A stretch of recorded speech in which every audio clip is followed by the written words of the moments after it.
Hi, I'm Zach. And I'm Jeremy. I'm here at Sparka Youth. So this week we're going to be continuing our series based off of Joel Holmes' Fall of 52. But before we get into this week's lesson, let's take a look at last week's challenge. Last week's challenge was to take communion, either at church or at home with your family. So Zach, how do you do your challenge for the week? Well, our church usually only has communion on the first Sunday of every month. So instead, I also found that we had these little boxes full of, I forgot what kind of crackers they were, but I had crackers and seeds and they're all dried. So I did that at church. And during that communion, I tried to think more about what God is to me and how He has been in my life throughout that week, rather than just taking the food. What about you, Jeremy? Well, for my communion, instead of actually eating the food, I did more of like a meditation. And I communicated with God, because that's what a communion is. And then when I did my communion, I was just very, very thankful and grateful that God was there to provide for us and He made a sacrifice. Cool. So now let's take a look at this week's lesson, which comes from Luke 8:18. Therefore, consider carefully how you listen. Whoever has will be given more. Whoever does not have, even what they think they have, will be taken from them. Jesus gives this command after teaching. His followers followed this parable that he said about a sower who sows seeds into the ground at different types of soils. It is a very unusual command and an unusual parable, but what it really meant was for you to be a good listener, and a listener is a receiver. So Jesus wants you to be a recipient of the Lord's word. So in the parable of the sower, when the sower throws his seeds onto the ground, the seeds fall into many different types of soil. And these types of soil represent many different things.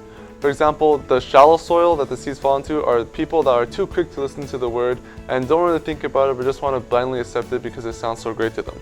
Secondly, the hard soil are people that are too stubborn. The seeds don't even go into the soil, symbolizing people that don't even accept the idea of Christianity. Third is weedy soil, which means that you're too selfish, and when things start to attack, then you lose all faith and you weren't really planted in the first place. Lastly is fertile soil, which is the best soil, and it means that you're attentive and alert, accepting the idea of Christianity. Now, these types of soil all represent different ways that people can accept Jesus, and Jesus does not force His truth or ideals on you. Instead, it's up to you to choose how to listen to it and how you want to accept it. To be a good listener, your heart has to be ready. If you're in a hurry, or if you're in a bad mood, or if you're sad or have a pity party, then that's not a good time to listen. So instead, you have to meditate, and you have to make sure that you're in a good mood and you're ready to listen to God. And this week, Jesus commands to prepare yourself, to prepare for one of His greatest gifts, His Word. So now let's take a look at a few additional verses that we have for study that go with our topic. The first one comes from James 1:19. My dear brothers and sisters, take note of this. Everyone should be quick to listen, slow to speak, and slow to become angry. Our next verse is Psalm 46:10. He says, Be still and know that I am God. I will be exalted among the nations. I will be exalted in the earth. Next is Revelation 3:20. Here I am. I stand at the door and knock. If anyone hears my voice and opens the door, I will come in and eat with that person and they with me. Our last verse is Job 11:13. Yet if you devote your heart to Him and stretch out your hand to Him.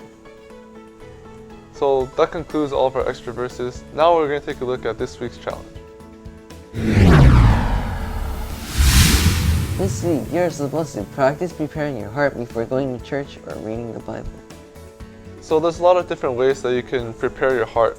So for example, you can first pray or have someone pray with you or for you, or you can take a deep breath and meditate for a few minutes before going into the Word. Whatever it is, just make sure that before you listen, you prepare your heart to listen so you can make the most out of the opportunities that God gives you. That's all I have for this week. Make sure you send us how you completed your challenge on Instagram at Sparka Youth, and I'll see you guys next week. Bye.